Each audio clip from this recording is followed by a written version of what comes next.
Well, I'm a bit confused with someone like Antonio Conte, who is so passionate, is all about winning and takes his squad with him everywhere he's been.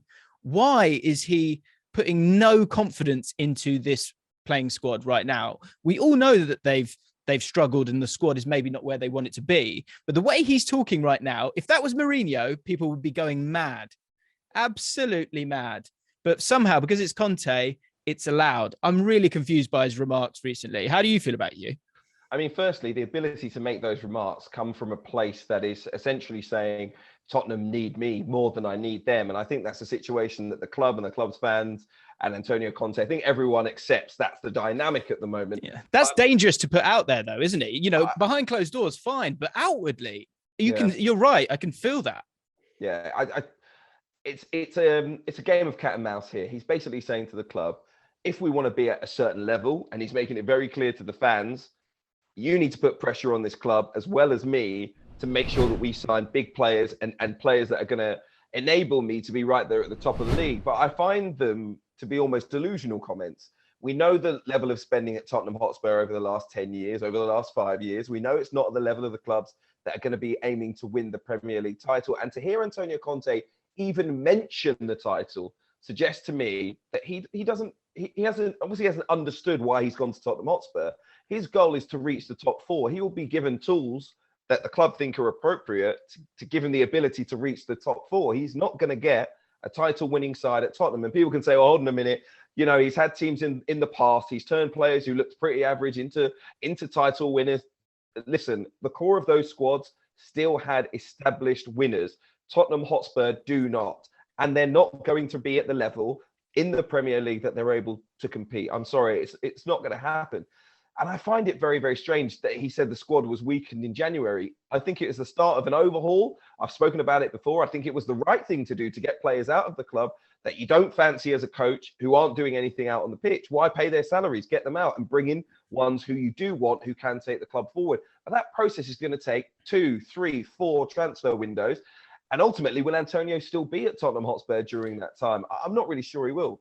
For me, it's the lack of positivity that he's adding to these words of kind of calm down. We haven't got the squad right now. That's what I find really, really confusing. And with the games that they've got in hand on the teams above them to get themselves into top four, which is what it's all about. And apparently they've only got 1% chance. You need to go on a run here, guys. And that means you need players with an element of confidence. And look, fake it till you make it, I think sometimes. I think he needs to instill that into the players. I just find it really, really strange. And they go into a game now against Man City, which couldn't be worse, really. There's not a worse team probably in world football right now than you can play if you're Spurs. And I guess when you talk about those quality players that they've got, Hugh, you know, as much as bringing players in, someone like Kane, that link between him and Man City has been there for so long. Do you think that will return at the end of this season, or do you think he will believe that Conte can get them where they want to be? I think it will return, but I don't think Harry Kane will be the prime target. So I think they will be in for Erling Haaland. And if they don't get Erling Haaland now, I think they will then revert to Harry Kane. I think last summer it was very much the opposite.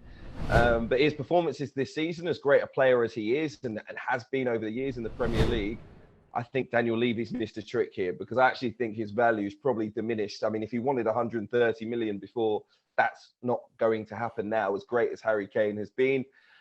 If he gets to 100 million, I think Daniel Levy should probably take the money and just give it to Antonio Conte to build a squad that he wants for the next few years. Listen, it's a difficult one. Manchester City, if you watch their performance against Sporting, if you watch their previous games, they have so much control over a match. They now are just adding the ruthless nature of the goal scoring that we've seen in previous years. They do not lack for goals in their team. They do not lack for a striker. So why are you going to spend huge money on a Harry Kane when you can probably get Erling Haaland for mid-60s? And even then, he might not be the player that you want right now. He might not ever be the player you want. But I think Man City do have that ruthless element of signing players that they think their rivals will get. And I think in terms of winning that Champions League, signing Erling Haaland will certainly weaken the other big clubs in Europe. The Harry Kane thing, he's just fallen off slightly this season. I'm sure he will be back. I think a move is going to be the thing that brings him back. I think he needs to be regalvanized. I think he's been totally burnt by the situation with Daniel Levy, the false promises, the gentleman's agreement. It just doesn't fit. And this season is definitely the long goodbye. The game itself, you've got two players who score a lot of goals in this fixture. Sung-Hun Min has scored 6 in his last 8 appearances against Man City. Spurs, of course, going for the double here. Let's not forget that. Raheem Sterling scored at least 10 goals in each of his last 5 Premier League campaigns and always scores against Spurs. How do you see this game panning out? Is there any chance of a shock? Of course, there is a chance of a shock. If Conte can get the team to be like his previous sides, workman-like, dog-like, vicious, That Liverpool performance is maybe the blueprint. That's it, exactly. Wanting to totally spoil their opposition and catch them on the break. They can do that. We've seen them do it. It has led to victories over Manchester City in the past, but they really have to defend well. If you saw Davinson Sanchez, how he's been the last couple of games, I mean, if he starts, not good enough. You can't, against a team that presses in the way that Wolves did, and Manchester City even better at it, mess around at the back with the ball. In a strange way, maybe what happened against Wolves means that they've done a lot of work on bypassing the press this week. Maybe that is going to be a factor for them. Maybe they go a little bit direct, and maybe that helps pin Manchester City's defenders back. And we know what a big part they are in terms of building attacks. So there is definitely a way for Spurs to win this game. I wouldn't say they're out of it, but you've got to say Manchester City, overwhelming favourites. I would be surprised if Spurs won this game. It wouldn't massively surprise me, though, if they came away with a point. They just have to put in one of their best performances of the season so far for that to happen, because I think Manchester City are just purring right now. And if they do lose, Spurs, for you, is that the top 4 gone? Do Tottenham's chances, 4 defeats on the bounce? That's basically your games in hand gone. Does that massively? I think I don't see them doing it regardless, to be honest, even if they are able to get something out of this. And feel free to at me on Twitter if Spurs get anything from this game, because it ain't happening. There's just no way. Man City are outrageous. And in particular, on that left-hand side, you've got Emerson Royale or Doherty or whoever's going to play on the right-hand side. They're just not going to be up to it. This will be 3-0. I mean, and that would be a nice get out of there with a 3-0. If you're a Spurs fan, I think you can live with that. Hi guys, James Alcott here from ESPN's Football Forecast. Thank you for watching. If you've enjoyed the video and you want to check out more, make sure you subscribe to ESPN UK.